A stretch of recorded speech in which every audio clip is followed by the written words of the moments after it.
Hey, what is going on guys? Danny here, hope you've all been doing well.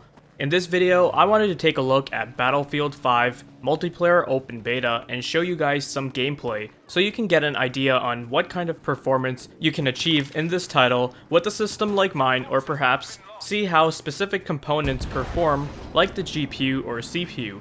Now, Battlefield 5 is a first-person shooter set in the World War II era, anticipated by a lot of people for, well, let's just say a lot of different reasons.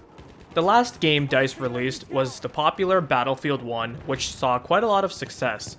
It was a fantastic game, was optimized well minus DX12, and therefore ran great on a lot of hardware.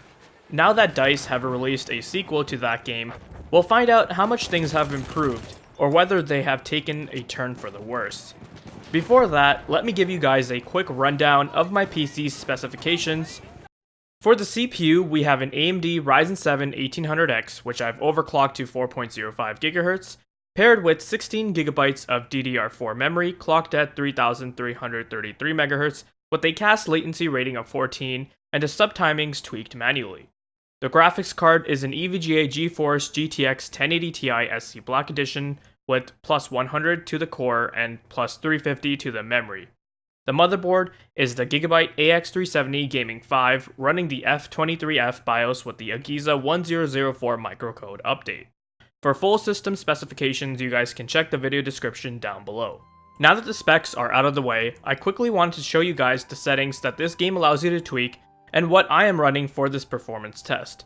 For this video, I will be focusing on the 1440p resolution, and 1080p will be the focus for another video, since I know a lot of people would be interested in that as well. Now, the graphical options provided in this title are very similar to what you'd find from Battlefield 1. The first menu allows you to set the resolution, field of view, and other visual effects. As for the advanced menu, here you will find the most impactful settings, like switching from DX11 or DX12, textures, lighting effects, and resolution scaling. For the majority of settings, I decided to keep things simple and set them at Ultra. Anti-aliasing was set to TAA High, and the ambient occlusion method I chose was HBAO, with options like VSync and motion blur turned off for obvious reasons. RTX options weren't available to mess around with in this beta, and in a way I'm glad I don't have to worry about them, as the initial reports aren't positive in terms of performance hits you suffer when using those features. Okay, since you guys know which settings I'll be using, it's time to look at some gameplay. Observing the game's visuals and overall, I'd say they look pretty good. The game looks just as nice as Battlefield 1 did, and I can tell they have made some nice improvements in regards to lighting and other environmental effects like the post-processing effects, the shadows, the fogs, things like that. But these visuals don't come without a cost, and this game is pretty demanding on the hardware, especially at this resolution. I had Rivatuner overlay running so you guys can take a look at the hardware statistics and see how the components behave as I'm playing the game. At a resolution of 1440p, we're pretty much GPU bottlenecked here, indicated by the GPU usage. Here we're seeing the 1080 Ti's utilization pegged around 95 to 100% majority of the time. In terms of the frame rate, at this resolution, I'm able to attain about 95 to 100 FPS on average in open areas, where most of the buildings and structures are visible, which is great. You're going to be experiencing very smooth gameplay here. However, this is just further indication that the enhancements they brought for this game will take a toll on your hardware. Since in Battlefield 1 at this resolution, I'd be averaging around 135 to 145 FPS.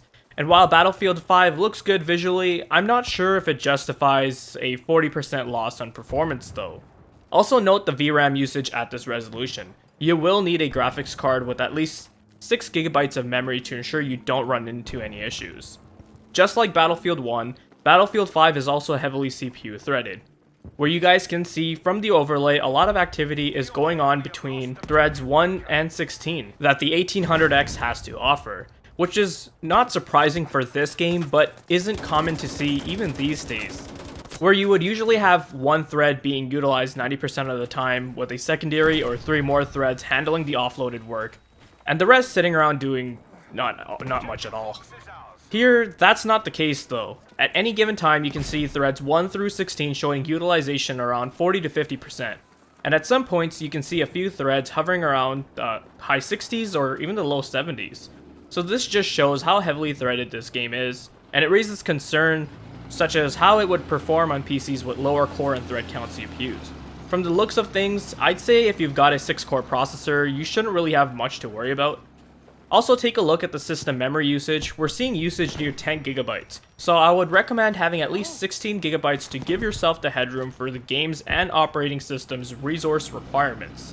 Apart from that, I think that covers pretty much everything I wanted to talk about in regard to the performance of this game. Overall, the game has been optimized fairly well to utilize system hardware, considering the amount of visual fidelity that is available. It won't come without a cost, as I emphasized earlier. I didn't bother to test DX12 as well, as I heard from many different users and other review sites that it's just a wraparound, and the game wasn't truly built from the ground up to make use of the low-level API, which is, well, unfortunate to see. I thought by now they would have learned from Battlefield 1, but at least the DX11 mode functions just fine, so you can just keep on using that and not have to worry about DX12. Keep in mind this is the beta, and things could improve once the game has been released. As for me, I don't think I'm going to buy this game near launch. I'm probably going to wait for it to come down in price a bit, because I feel like gameplay-wise, not much has changed. I felt like I was playing Battlefield 1 with a World War II skin wrapped around it. Anyways, I hope you guys found this video to be enjoyable and found it informative, and if you guys did, then hit that like button. Let me know your comments down below, and if you're interested in seeing more content like this, then make sure you're subscribed. Thanks for watching, take care, and I'll see you in the next one.